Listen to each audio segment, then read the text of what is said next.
कराची जैसे बड़े शहर में दीगर मसाइल के साथ ट्रैफिक के हवाले से भी मुश्किलात सोने पर सुहागा हैं और अवाम तकलीफ का शिकार है।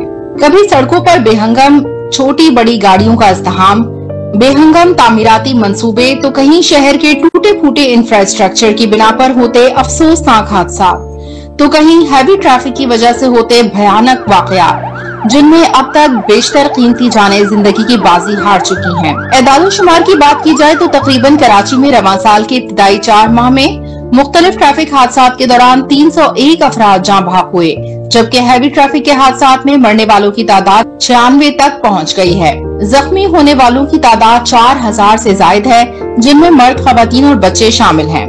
इन मसाइल का हल एक दूसरे पर इल्जामात आयद करने से नहीं होगा, बल्कि इक़दामात करने होंगे, कवानीन को लागू और ट्रैफिक पुलिस को वसाइल देना होंगे। अवाम, इदारों और इंतजामिया को मिलकर तहम्मुल और मुस्तकिल मिजाजी से काम लेना होगा, ताकि किसी भी शहरी की जान सड़कों की नजर न हो और किसी की जल्दबाजी का खमियाजा बहुत सी जिंदगियों को ना भुगतना पड़े। वेलकम बैक एक बार फिर मॉर्निंग स्पॉट पे आपको खुशामदीद कहते हैं। और आज जो टॉपिक मैं ब्रेक से पहले बताकर गया था, वो टॉपिक ये था कि जिंदगी बहुत कीमती है, ये जानें बहुत कीमती हैं जो हम सड़कों पर मोटर साइकिल्स पर या फिर जो 4 व्हीलर्स हैं या फिर 8 व्हीलर्स हैं या फिर 14 और 16 व्हीलर्स, ये यहाँ जहाँ तक भी इसके अंदर जानें बैठी हैं, सारी जानें कीमती हैं। इन जानों का ज़िया हो रहा है। एक रिपोर्ट सामने आती है कि बहुत सारी जानें एक दिन के अंदर ज़ाया हो जाती हैं। उसका रीज़न ये होता है कि ट्रैफिक कवानीन की खिलाफ वर्जी। मेनली फोकस यही होता है कि अगर आप ट्रैफिक कवानीन की खिलाफ वर्जी करते हैं तो कहीं ना कहीं ये हादसात का शिकार होते हैं और हादसात के अंदर इजाफा होता चला जा रहा है। अब इन हादसात को कैसे रोका जा सकता है, इसके कुछ फैक्टर्स हैं। कहीं इंफ्रास्ट्रक्चर का मसला है, कहीं सड़कों पर गड्ढों का मसला है और कहीं पर आपकी और मेरी गलती है ओवर स्पीडिंग, जिसकी वजह से ये हादसात रोनुमा होते हैं। इसी पर आज हमने बात करने के लिए बुलाया एक ऐसी शख्सियत जिसने ऑपरेशन के अंदर अपना बड़ा नाम कमाया। ऑपरेशन के अंदर जब बात होती है तो इनके बहुत से ऑपरेशंस याद आते हैं, लेकिन जब इनको ट्रैफिक के अंदर लाया गया तो ट्रैफिक के कवानीन को दुरुस्त करने के लिए और कुछ नई अमेंडमेंट्स करनी थी, तो ऐसी पर्सनालिटी को लाकर बिठाना जरूरी था कि जिसकी बात में असर हो, जिसकी पर्सनालिटी में रोब हो। तो शायद जब इनकी पोस्टिंग हुई तो हमने यही कहा कि आप यहाँ क्या कर रहे हैं, तो इनका जवाब यही था कि मैं इस शहर के मसाइल को, जो ट्रैफिक के मसाइल हैं, उनको सुधारने के लिए यहाँ पर मुझे लाया गया और उम्मीद ये करता हूँ कि ये मसले सुधर जाए। कहीं ना कहीं हमने देखा, चाहे वो ट्रैफिक के डंपर्स की बात हो, चाहे वो ट्रांसपोर्टर्स की बात हो, चाहे वो ऑयल टैंकर्स की बात हो, चाहे वो वाटर टैंकर्स की बात हो, चाहे वो ट्रांसपोर्ट जो बसेज हैं उनकी बात हो, या फिर वो प्राइवेट आपका जो ट्रांसपोर्ट कन्वेंस है उसकी बात हो, इन तमाम चीज़ों पे इन्होंने एक हिकमत अमली बनाई और उसको अमली जामा पहनाने के लिए अब कोशिशें करते नजर आ रहे हैं। मैं बात कर रहा हूँ इस वक्त deputy inspector general traffic police और ये सिंध पुलिस के रुए रवा है पीर मोहम्मद शाह साहब। शाह साहब अस्सलाम वालेकुम, वेरी गुड मॉर्निंग। वालेकुम अस्सलाम, खैरियत से हैं आप? अल्हम्दुलिल्लाह। कराची जैसे मारूफ शहर, इतने मसरूफ शहर में ट्रैफिक को कंट्रोल करना कितना बड़ा चैलेंज है? ये बहुत बड़ा चैलेंज है। मैं तो आई वुड से दिस, और आपको पता है यहाँ पर तकरीबन 80 लाख के करीब गाड़ियाँ रोड्स पे चल रही होती हैं एक वक्त में, और 2.5 करोड़ का शहर है और काफ़ी सारी हमारे हैंडीकैप्स हैं, यानी कि इन्फोर्समेंट तो आखिर में आती है। पहले आपने इंफ्रास्ट्रक्चर देना होता है, उसके बाद लोगों को एजुकेशन देनी होती है, फिर लाइसेंसेस इस तरह से रिजीम होनी चाहिए कि जिसको लाइसेंस मिले उसको उसकी कदर हो और एक पूरा रिगरस प्रोसेस होना चाहिए। उसके बाद जब वो रोड पे आए एज ए रिस्पॉन्सिबल सिटीज़न वो बिहेव करे, मैच्योर जो है ना एक उसका वो होना चाहिए डिमिनर। तो ये सब चीज़ें जब होती हैं तो फिर traffic police enforcement of loss करती है। तो यहाँ पर आपको पता है कि काफ़ी सारी चीज़ें फॉर्मेटिव फेज़ में हैं, अभी बन रही हैं, ठीक हो रही हैं, बिगड़ रही हैं, और फिर डायरेक्टली ट्रैफिक पुलिस के ऊपर इतना वजन आ जाता है कि फिर उनको स्ट्रेटेजाइज करनी पड़ती हैं चीज़ें। तो अल्हम्दुलिल्लाह यहाँ आने के बाद काफ़ी चीज़ों को समझा।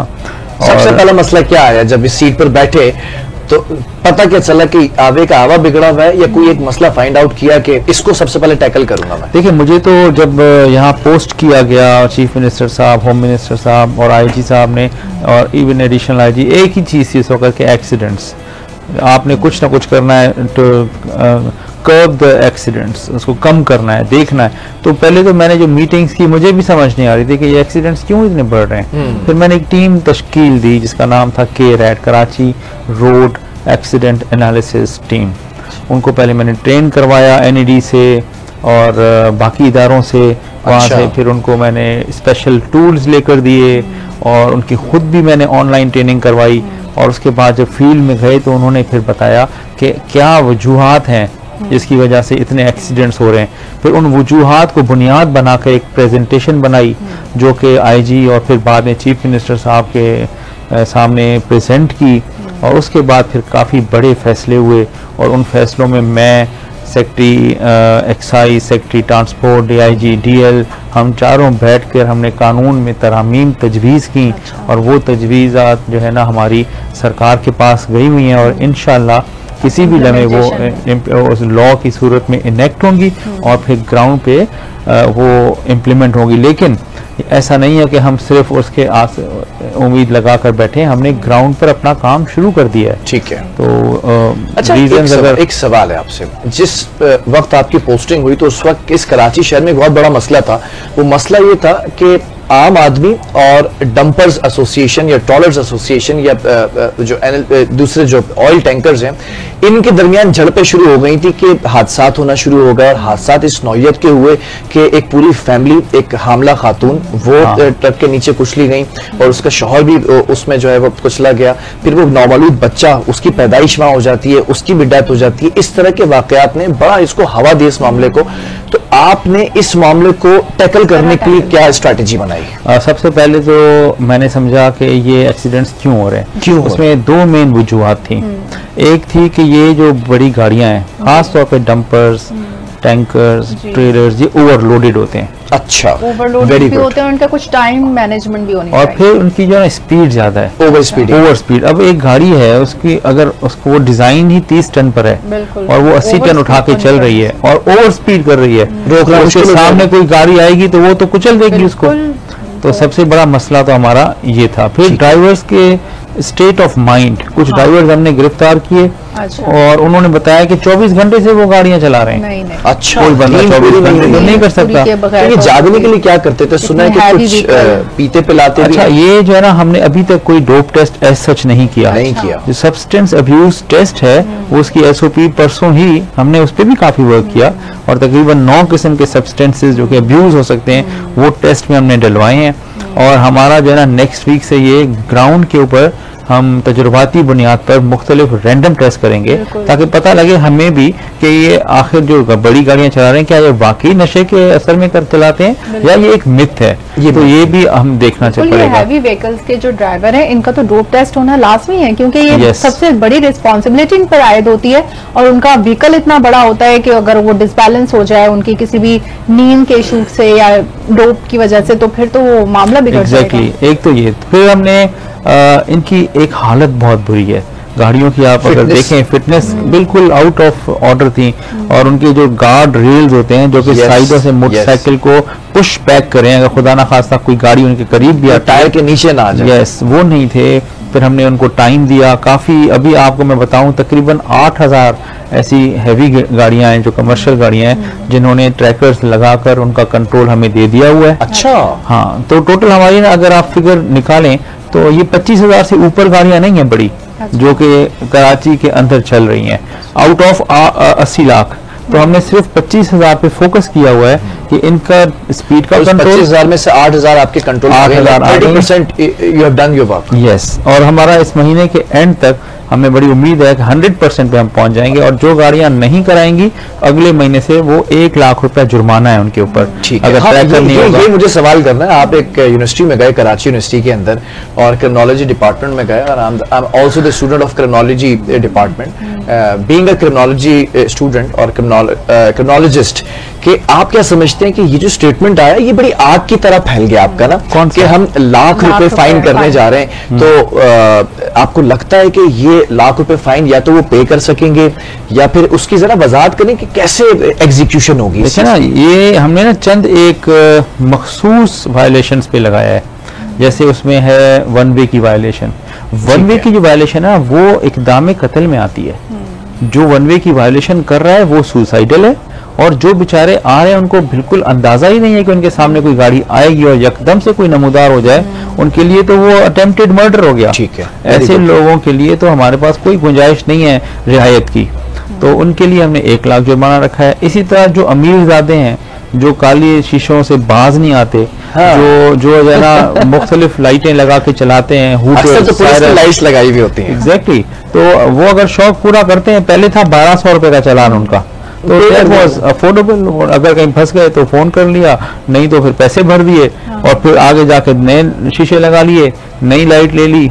अब वो भले शौक पूरा गए, लेकिन 1 लाख रुपए जुर्माना देने के बाद। लेकिन ये टेंटेड ग्लासेस हम मीडिया पर्सन्स के लिए इसमें कुछ इस्तना होना चाहिए, क्योंकि हम जब जाते हैं गुजरते हैं इसी मेकअप में जाके बैठते हैं, कुछ लोग पहचान लेते हैं, कुछ लोग नहीं, तो वो फिर एक अलग ही बड़ी शिकायत है कि हम पुलिस के साथ अपने पेटी भाइयों के साथ जो है वो चलते हैं शाना बशाना, और हमारे ऊपर भी थ्रेट्स होते हैं। कभी कभार हमारी रिपोर्टिंग ऐसी होती है कि हम अंदर गाड़ी में बैठ के अगर चाय भी पी रहे हैं कहीं पे पार्किंग में, तो हम मोहतात रहते हैं।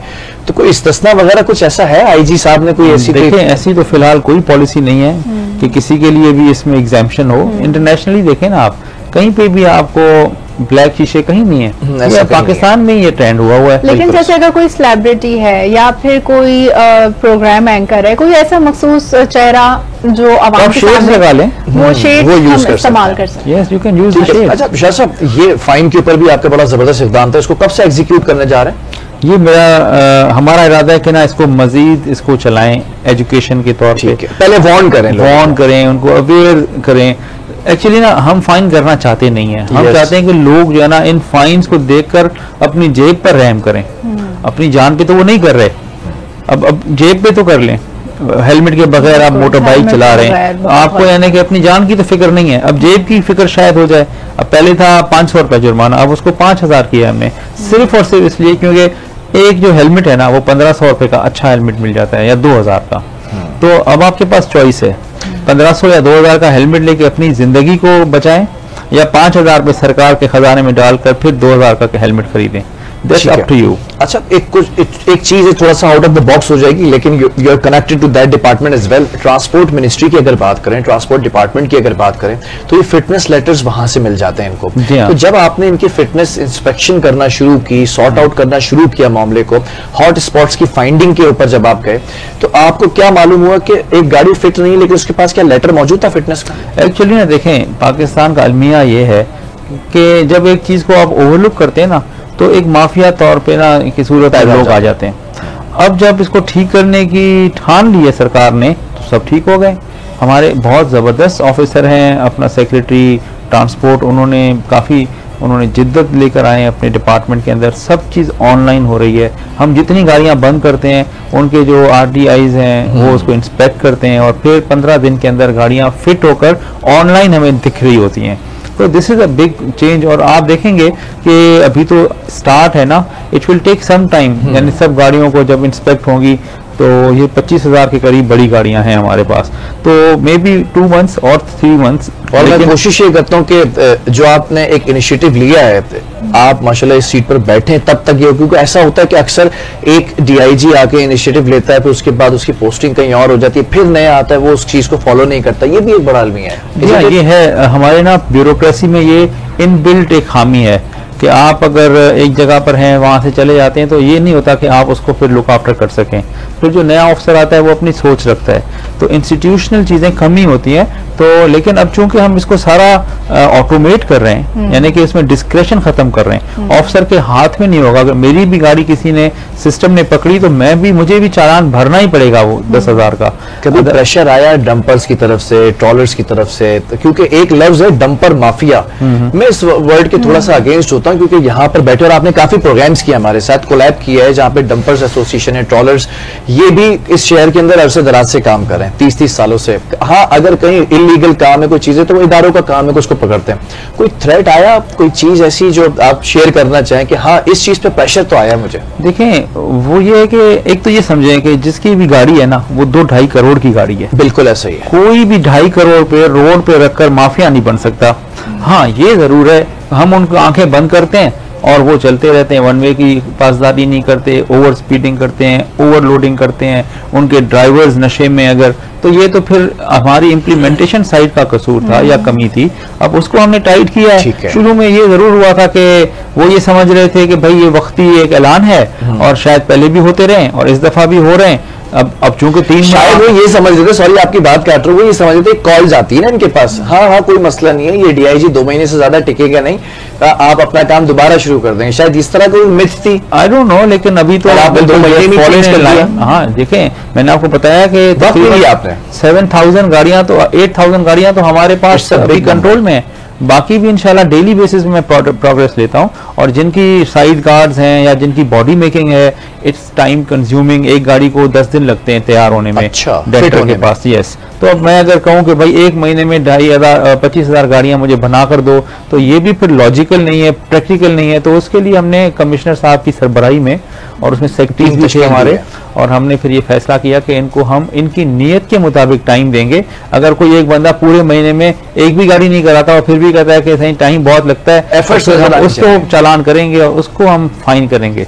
लेकिन अगर किसी की 10 गाड़ियां हैं, उसने 4 बना ली हैं, तो 6 का टाइम मांग रहा है, तो मतलब हमें उनकी नीयत पे फिर शक नहीं है। अच्छा, बहुत सारे सवाल मेरे पास है, लेकिन जब आज आप आ रहे तो अफशीन ने कहा कि आज बहुत सारे सवाल मेरे पास भी हैं, मैं पीर मोहम्मद शाह साहब से कुछ सवाल करना चाहूंगी। अफशीन, वो सवाल जो आपने दिल में छुपा के रखे हैं आज बोल दें इनसे। नहीं, बस मैं ये कह रही हूँ, जैसे अब हम आते हैं तो सुबह के टाइम बच्चों का रश होता है, स्कूल कॉलेजेस का टाइम होता है, तो उस टाइम में देखती हूँ सिग्नल्स बहुत सारे खाली हैं, कोई ट्रैफिक पुलिस नहीं होता, और अवाम अपने तौर पर ट्रैफिक कंट्रोल करने की कोशिश कर रही हो, तो इतना हैपहैजर्ड होता है, हॉर्न्स बज रहे हैं, और ट्रैफिक आपको पता है कराची की सड़कें कितनी कंजेस्टेड हो गई हैं, कहीं इंफ्रास्ट्रक्चर का मसला है, कहीं खुदाई हो रही है, तो मतलब वहाँ पर ट्रैफिक पुलिस की कमी क्यों देखने में आती है? एक्चुअली ट्रैफिक पुलिस जो है ना हमारी 2 किस्म की है। एक तो वो है जो कि इन्फोर्समेंट करती है, चालान करती है, दूसरी है रेगुलेशन। और रेगुलेशन वाले हमारी जो है ना बहुत ज़्यादा भी कर लें, एक वक्त में ना कराची पूरे के अंदर तकरीबन 1800 से 2000 पुलिस ऑफिसर्स रोड पर होते हैं। ठीक है। अब वो जो है यकीनन अब जहाँ पे आपका तजज़िया होगा या आपने ऑब्जर्व किया होगा, तो वहाँ पर वो मे बी ना हो, लेकिन 2000 बंदे कराची जैसे शहर के अंदर रेगुलेट करना नामुमकिन सी बात है कि पूरे रोडों पर हर जगह आपको ऑफिसर नजर आ जाए। इसका मसले का हल भी ऑटोमेशन ही है। अगर हम हर जगह पे प्रॉपर सिग्नल सिस्टम लगाएं जो कि इंटेलिजेंट सिग्नलिंग सिस्टम हो और वो लूप में चले बाकी सिग्नल्स के साथ, तो फिर कोई इशू नहीं होगा। लेकिन अगर आप ये समझें कि हर जगह पुलिस ऑफिसर होगा तो उतनी तो हमारे पास स्ट्रेंथ भी नहीं है, लेकिन नफरी की कमी है, बिल्कुल बहुत ज्यादा, बहुत ज्यादा। ठीक है, एक छोटे से ब्रेक की तरफ जा रहे हैं, लेकिन ब्रेक से पहले मैं सोचने का मौका दे दूंगा शाह साहब को कि सवाल है। शाह साहब, हमने डंपर्स पे, ट्रॉलर्स पे, हैवी व्हीकल्स पे बात कर ली। When it comes to 2 wheeler motorcycle की अगर बात करें तो इनकी भी कुछ ना कुछ गफलत है। बिल्कुल है। उस गफलत को आप कैसे देखते हैं, जरा आप सवाल जवाब प्रिपेयर रखें। छोटा सा ब्रेक है और अब ये आप लोगों को क्यूरियोसिटी होगी कि डीआईजी ट्रैफिक मोटरसाइकिल्स पर, 4 व्हीलर्स के ऊपर, या फिर जो आपके पास गाड़ियां हैं उनकी जो गफलत है उस पर क्या सोच रखते हैं, ये क्या कमेंट देते हैं। एक छोटे से ब्रेक के बाद वापस बिल्कुल, स्टे विद अस।